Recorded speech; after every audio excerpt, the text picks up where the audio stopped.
Assalamualaikum warahmatullahi wabarakatuh. Perkenalkan, nama saya Eviani, NIM D1A021408, kelas E1 Hukum Pemerintah Daerah, Ilmu Hukum Fakultas Hukum, Universitas Mataram, dengan dosen pengampu Bapak Johannes Johnikonya SH.MH. Di sini saya akan menyampaikan pendapat saya mengenai tentang jelaskan makna dengan disertai contoh bahwa dalam pembagian urusan pemerintahan antara pemerintah pusat dengan pemerintah daerah di Indonesia menggunakan teori residu atau sisa pemerintahan yang secara khusus diatur dalam Pasal 9 Undang-Undang Nomor 23 Tahun 2014 tentang pemerintah daerah. Hingga saat ini sudah ada 225 pengajuan pemekaran daerah yang gagal karena moratorium daerah otonomi baru masih berlaku. Kemukakan secara singkat 3 syarat pembentukan suatu daerah otonomi yang baru. Yang pertama-tama saya akan menjawab pertanyaan yang nomor 1, yaitu tentang jelaskan bahwa dalam pembagian urusan pemerintahan antara pemerintah pusat dengan pemerintah daerah di Indonesia menggunakan teori residu atau sisa pemerintahan yang secara khusus diatur dalam Pasal 9 Undang-Undang Nomor 23 Tahun 2014 tentang pemerintah daerah. Terdapat di dalam Undang-Undang Nomor 32 Tahun 2004, pembagian urusan dikenal dengan istilah teori residu. Hal ini diatur dalam Pasal 10 yaitu sebagai berikut. Yang pertama, pemerintahan daerah menyelenggarakan urusan pemerintahan yang menjadi kewenangannya, kecuali urusan pemerintahan yang oleh undang-undang ini ditentukan menjadi urusan pemerintah.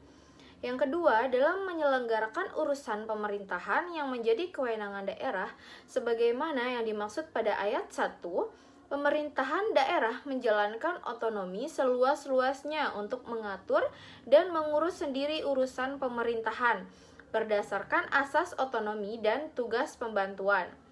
Yang ketiga, urusan pemerintahan yang menjadi urusan pemerintah, sebagaimana yang dimaksud pada ayat 1, yang meliputi politik luar negeri, pertahanan, keamanan, justisi, moneter dan fiskal nasional, serta agama.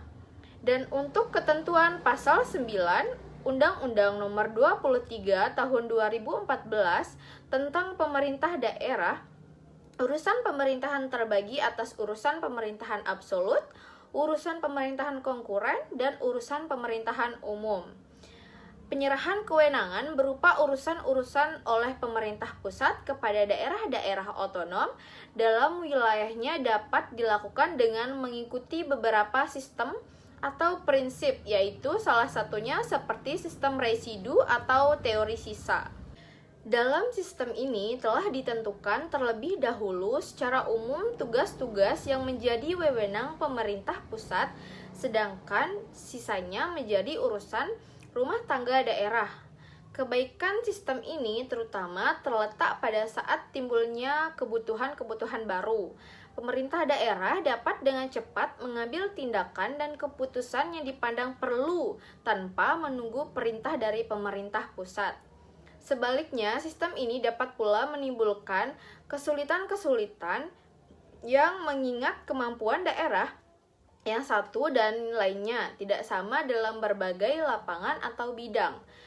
Oke, baik, di sini saya akan melanjutkan untuk menjawab pertanyaan yang nomor 2 tentang apa contoh dalam pembagian urusan pemerintahan antara pemerintah pusat dengan pemerintah daerah di Indonesia yang menggunakan teori residu atau sisa pemerintahan yang secara khusus diatur dalam Pasal 9 Undang-Undang Nomor 23 Tahun 2014 tentang pemerintah daerah.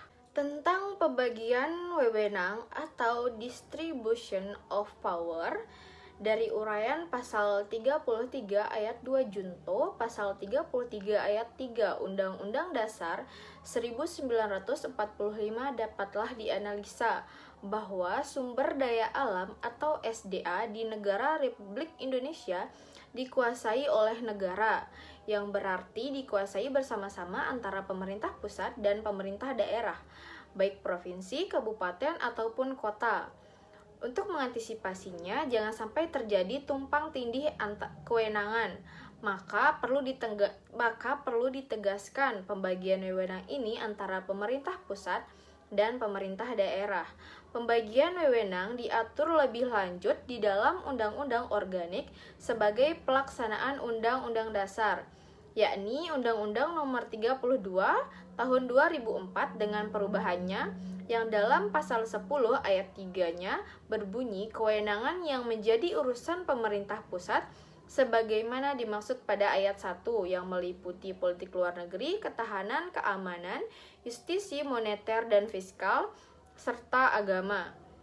Berdasarkan teori residu atau teori sisa, rumusan tersebut menegaskan bahwa sisa kewenangan setelah diambil 6 kewenangan tersebut kurang lebih merupakan kewenangan pemerintah daerah. Selanjutnya saya akan menjawab pertanyaan untuk yang nomor 3, yaitu tentang hingga saat ini sudah ada 225 pengajuan pemekaran daerah yang gagal karena moratorium daerah otonomi baru masih berlaku. Kemukakan secara singkat 3 syarat pembentukan suatu daerah otonomi yang baru. Yang pertama, syarat administratif pembentukan daerah otonomi baru. Untuk provinsi harus ada persetujuan dari DPRD kabupaten atau kota dan bupati atau wakil wali kota yang akan menjadi cakupan wilayah provinsi, persetujuan DPRD provinsi induk dan gubernur serta rekomendasi dari Menteri Dalam Negeri atau Mendagri. Sedangkan untuk kabupaten atau kota harus ada persetujuannya dari DPRD, kabupaten atau kota, dan bupati atau wakil wali kota yang bersangkutan. Persetujuannya gubernur serta rekomendasi dari Menteri Dalam Negeri atau Mendagri.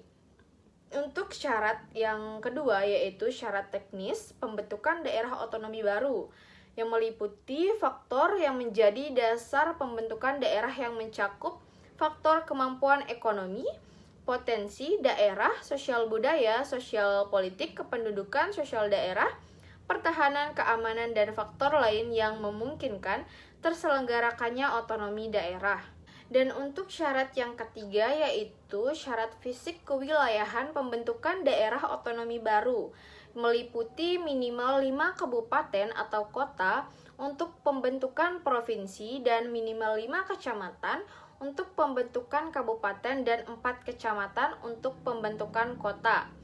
Daerah dapat dihapus dan digabung dengan daerah lain apabila daerah yang bersangkutan tidak mampu menyelenggarakan otonomi daerah setelah melalui proses evaluasi terhadap penyelenggaraan pemerintahan daerah.